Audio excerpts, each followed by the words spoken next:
Now, you walk into the staff meeting, you announce the new initiative, and you don't even have to look. You don't have to look around and know what's going on. Arms across, head tilted back, heavy sigh, and it's that veteran teacher who's been in the classroom since you were probably in middle school. And you could feel them adding things up in their head. They're looking at you thinking, I got socks older than this kid. Or the classic line, I'll be here long after this kid is gone. They're signaling to everyone in that room that because they have some level of tenure, that they're in charge. And if you're an aspiring leader or new to the role, this can trigger your deepest insecurity. You feel like a teenager almost trying to tell your parent what to do.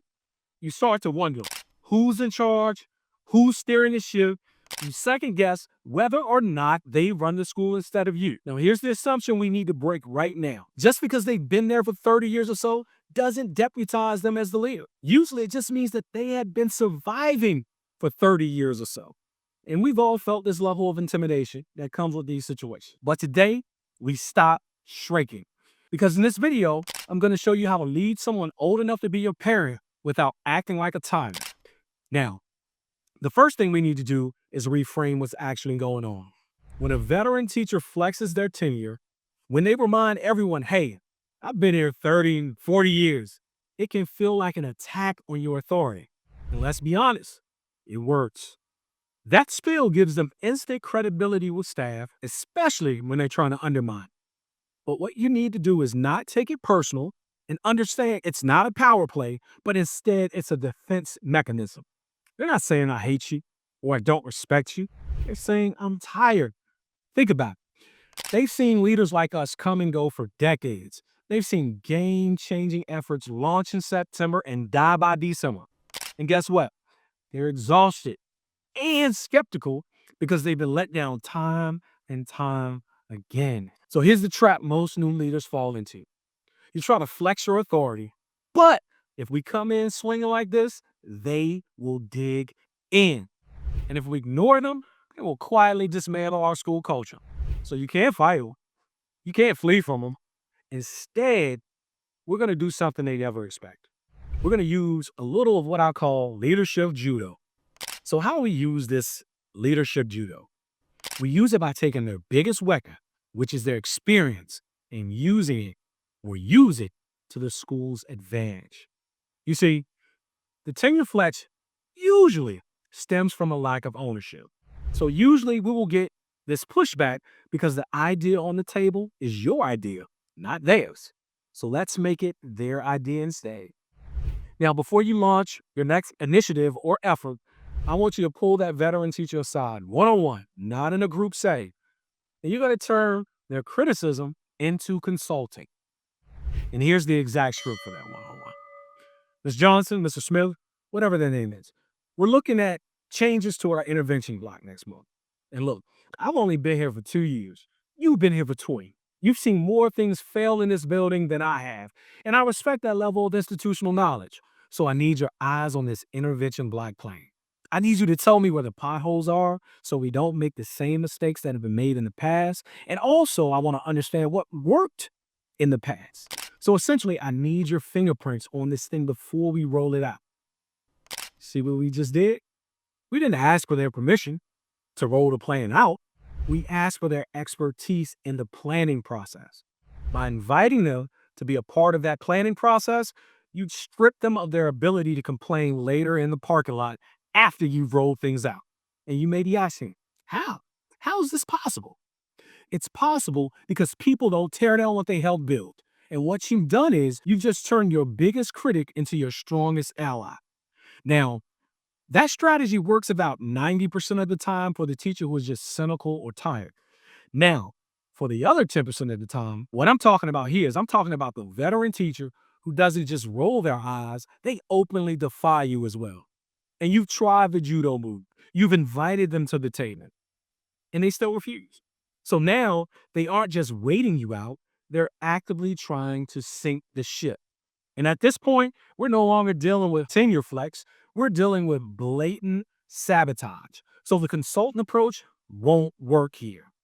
And you certainly can't tiptoe around sabotage. You need to formally intervene, combining two things, support and accountability. And to do that, you still need to meet with them one-on-one.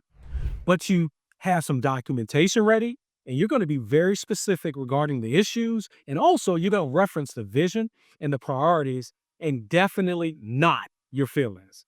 And here's what that formal intervention script looks like.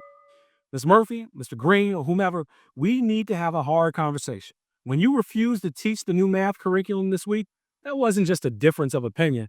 That was refusal to support our school's vision for student success. And I want to be clear. The expectation to teach the new curriculum is non-negotiable, and it is a professional requirement of your role.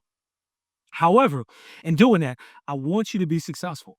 So let me know if you need some additional support, professional development, coaching, or maybe even a lesson model for you.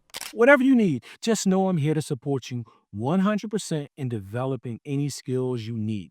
But I need to know today, can you commit to the work that we're doing?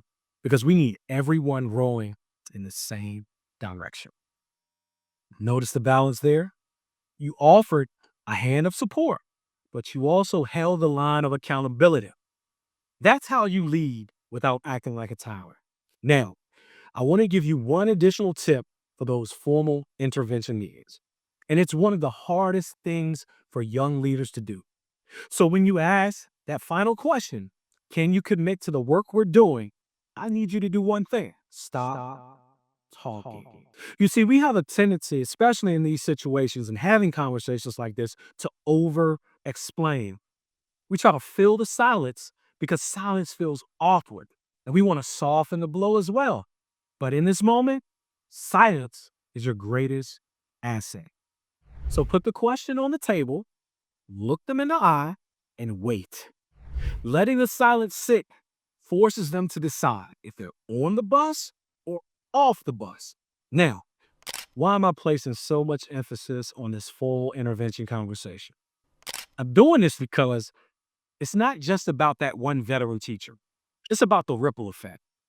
When you finally hold the line, the rest of the staff takes a breath because they've been watching. They know who the toxic people are. They've been waiting and they've been wondering, is this new leader going to do something about it? Or are they just like the last leader they had? When you hold a standard, you aren't just correcting one person. You're protecting the culture for everyone else. You're showing them that excellence is safe here and toxic behavior isn't. Now let's bring this home. For my aspiring leaders watching this, all of this sounds terrifying, I know, because you're probably thinking about having a conversation with someone that you used to eat lunch with. But mastering this conversation now will separate you from everyone else stepping into the role unprepared. If you can handle this, you can handle just about anything that will be thrown your way potentially. For those of you who are already leading in the trenches, the two approaches I've shared will buy you some peace. The reason you're exhausted right now, the reason you're in survival mode is because you are carrying the weight of unresolved conflict. But when you give veteran staff a seat at the table, you remove their need to flip the table. And when you hold the line, you remove ambiguity. And you can sleep at night knowing you now have the tools to navigate the problem productively. So you don't have to let the veteran teacher run your school.